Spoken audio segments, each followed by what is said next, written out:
안녕하세요. 플라워만 교회 성도 여러분. 오늘은 욥기에 대해 간략하게 살펴보도록 하겠습니다. 먼저 저자를 살펴보면 욥기에는 저자가 누구인지에 관한 단서가 나오지 않기 때문에 저자를 알기가 쉽지 않습니다. 바벨론 탈무드에서는 모세가 욥기의 저자로 거론되고 있고 본서의 주인공인 욥과 등장인물인 엘리후, 그리고 솔로몬, 이사야, 예레미야, 에스라 등도 욥기의 저자로 거론되는 등 욥기의 저자에 관해서는 다양한 견해들이 제시되고 있습니다. 이어서 저작 연대를 살펴보면 욥기에는 시대를 알 수 있는 역사적 사건에 대한 기록이 전혀 없기 때문에 기록된 연대를 파악하는 것도 쉽지 않습니다. 그런 이유로 모세 시대로부터 솔로몬 시대, 이사야 시대, 예레미야 시대, 그리고 포로 귀환 이후에 이르기까지 기록 연대에 관한 다양한 견해들이 제시되고 있습니다.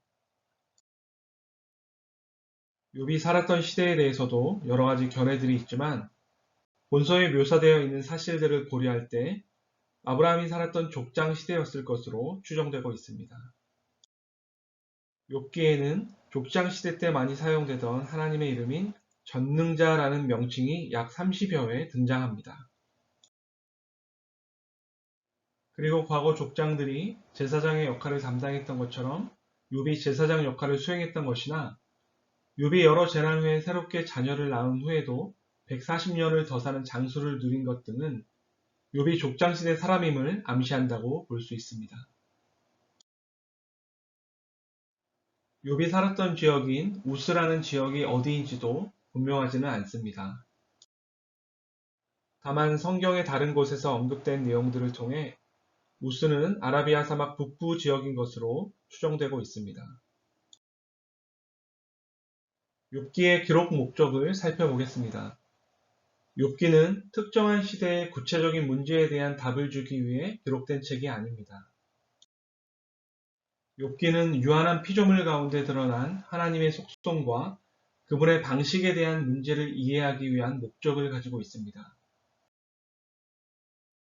사랑과 은혜로 묘사되는 하나님께서 어떻게 성도들의 삶에 고난을 허락하시고 경험하게 하실 수 있는가?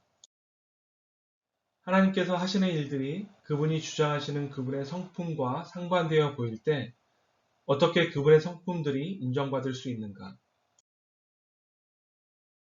욥기는 이런 중요한 문제들에 대해 모든 우주와 역사가 하나님의 주권과 섭리 아래 있고 유한한 피조물인 인간은 하나님의 선하신 섭리 아래 일어나는 세상의 모든 문제들을 온전히 이해할 수 없기 때문에 창조자이신 하나님께 절대 순복하며 그분을 신뢰해야 한다는 교훈을 주기 위해 기록되었습니다. 욥기의 내용은 크게 5부분으로 구성되어 있습니다. 먼저 서론 부분인 1장과 2장에는 욥에 대한 소개와 천상의 대화, 욥의 고난과 시련, 새 친구의 방문 등이 기록되어 있습니다. 두 번째 부분인 3장부터 31장에는 욥과 새 친구의 논쟁이 기록되어 있습니다. 이 부분은 욥의 새 친구인 엘리바스와 빌닷, 소발이 한 사람씩 돌아가면서 하는 이야기에 욥이 반응하는 형식으로 이루어져 있습니다. 이들의 대화는 욥의 고난은 죄의 결과라는 친구들의 신학적 결론과 자신은 무죄하기 때문에 이유 없이 고난당하고 있다는 욥의 반박이 공통된 주제를 이루고 있습니다. 세 번째 부분인 32장부터 37장에는 엘리후의 변론이 기록되어 있습니다. 엘리후는 새 친구의 논증과 욥의 답변이 인간적인 사고에서 나온 것에 불과하며 전지전능하신 하나님의 섭리를 간과하고 있다고 주장하고 있습니다. 네 번째 부분인 38장 1절부터 42장 6절에는 하나님의 말씀이 기록되어 있습니다. 하나님께서 두 번에 걸쳐서 하나님의 절대 주권과 오묘하신 섭리에 대한 교훈의 말씀을 주시고 이에 욥이 답변하며 회개하는 내용이 기록되어 있습니다.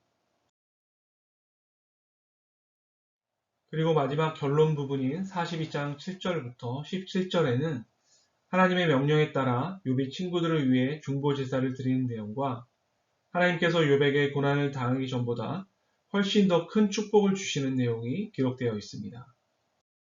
지금까지 욥기에 대해 간략하게 살펴보았습니다. 계속되는 성경 통독을 통해 하나님이 주시는 놀라운 은혜와 축복을 경험하시길 소망합니다.